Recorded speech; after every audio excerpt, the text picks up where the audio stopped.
जय श्री महाकाल। जय माँ गायत्री। आप सभी का माता रानी कल्याण करें और आपको सुखी रखें।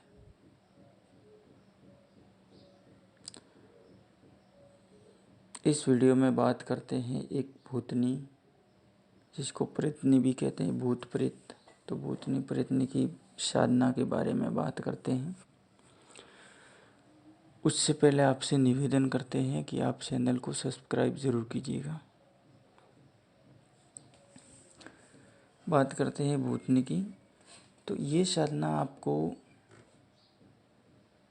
ऐसे लोगों को करनी चाहिए कि जिसको किसी से कुछ बदला लेना है, या कोई किसी का मान सम्मान गिरा रहा है, या किसी वस्तुओं की आवश्यकता है लेकिन आपको उसकी पूर्ति नहीं हो रही है, या आप तामसिक साधक बनना चाहते हैं, या आप अलग अलग साधनाएं और सीखना चाहते हैं, आप कुछ तांत्रिक बन के अपना जीवन यापन करना चाहते हैं, तो ऐसे लोगों को ये साधना करनी चाहिए।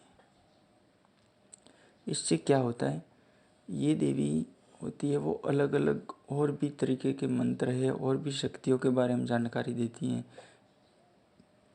इसके अलावा और अन्य कोई गुप्त वस्तुएं होती है उनके बारे में जानकारी देती हैं। इसके अलावा आपके पीठ पीछे क्या हो रहा है सब कुछ उसका काल ज्ञान कराती है। कौन कर रहा है, क्यों कर रहा है, तो उसकी जानकारी होती है इसको। इसके अलावा कोई लोग आते हैं तो उनके बारे में भी ये खबर सब देती है। और किसी से कुछ बदला लेने के लिए किसी को पीछे भेज दिया जाता है तो उनका भी बर्बादी कर देती है। तो ये विशेष प्रकार की साधनाएं होती हैं जो एक काली साधनाओं में आती हैं, तामसिक साधनाओं में आती है। ये साधना पद्धति पूरी तामसिक तरीके से करनी चाहिए और इसको किसी हो सके तो घर पे ना करें। कहीं बाहर जंगल में है, नदी के संगम पर है, शमशान में है, या कोई विशेष जगह होती है एकांत में, वहाँ पे आप जाके ये साधनाएं कर सकते हैं। घर पे ये साधना करने से घर का वातावरण कुछ बिगड़ सकता है। अपने जो घर के मेंबर होते हैं उनको फिर कुछ डरावनी तस्वीरें नज़र आती हैं, उनको डर लगना शुरू हो जाता है। तो ये भी समस्याएं कभी कभी हो जाती है।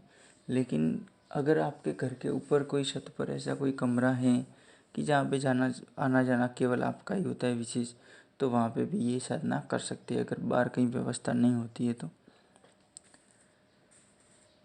इस देवी को साधना करने के बाद में आपको इसकी पूजा भी लग्न के साथ में करनी पड़ती है। इनके साथ में जुड़ा रहना पड़ता है, इनका भोग भी समय पर देना पड़ता है और आपसे ये जुड़ी रहती है तो आपको भी इनसे जुड़ा रहना पड़ता है। इसकी साधना के लिए आपको किसी विशेष दिन के लिए अगर बात करें तो आप शनिवार को या रविवार को ये साधना कीजिएगा, या फिर अमावस्या की रात्रि में कर सकते हैं। ये साधना कृष्ण पक्ष में ही ज़्यादातर करें। इसमें आपको ज़्यादा कोई ज़रूरत नहीं होती। आप सरसों का तेल है, तिलन का तेल है, उसमें चमेली का तेल भी मिक्स कर सकते हैं। तो ऐसे तेल की आप व्यवस्था कीजिएगा दीपक के लिए, और जब तक आपकी साधना चलती है दीपक जलना चाहिए, ताकि कोई भी शक्ति होती है तो वो आकर्षित होती है, उनका आह्वान जारी रहता है। अगर बिना धूप दीप के अपन केवल मंत्र जप करते हैं तो आह्वान की ध्वनि होती है वो उस शक्ति तक पहुंचने में कम ही रहती है। हमेशा अपने और किसी शक्ति के बीच में एक अग्नि का वास होता है और वो अग्नि अपने को उस शक्ति तक पहुंचाती है। अपन हवन क्यों करते हैं, हवन का कारण क्या होता है कि अपने को उस शक्ति तक पहुंचाए और उस शक्ति को अपन तक पहुंचाए। तो ये अग्नि का वास होता है बीच में। तो अपने को दीपक है वो हवन बाद में करे या पहले करे, थोड़ा बहुत तो भी चलता है, लेकिन दीपक का है तो दीपक है ये चलता रहना चाहिए।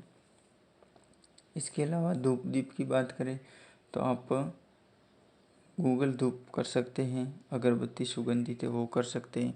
इसके अलावा आपको अच्छे वाले इत्र होते हैं, तो 2-3 प्रकार के छोटे छोटे इत्र आप कहीं से भी 50-100 रुपये में ले आइएगा, उनको मिल जाएगा। वो इत्र आपको लगाने हैं और आपके आसपास छिड़कने हैं। वातावरण को मिलाकर सुगंधित करना है और विशेष तरीके का करना है। ऐसे करके आपको ये पूजन करना है। इस पूजन में मंत्र छोटा सा है।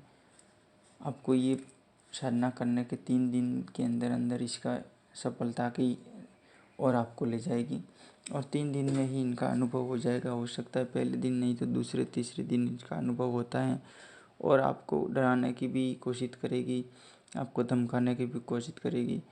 हो सकता है आपकी टांग भी खींच ले, आपका हाथ भी खींच ले। आपको डरना नहीं है।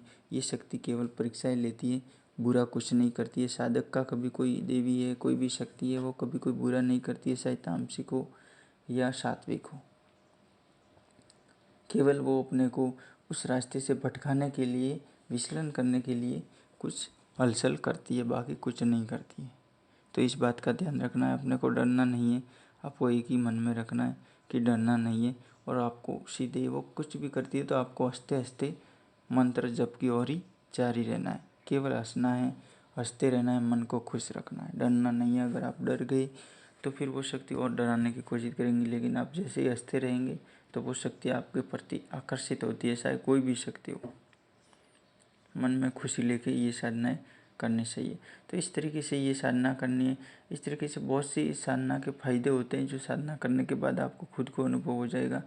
अगर आपको किसी प्रकार की कोई समस्या आती है या पूछना चाहते हो तो आप हमारे टेलीग्राम पर पूछ सकते हैं। इनका मंत्र मैं आपको दे रहा हूँ, मंत्र आप सुन लीजिएगा।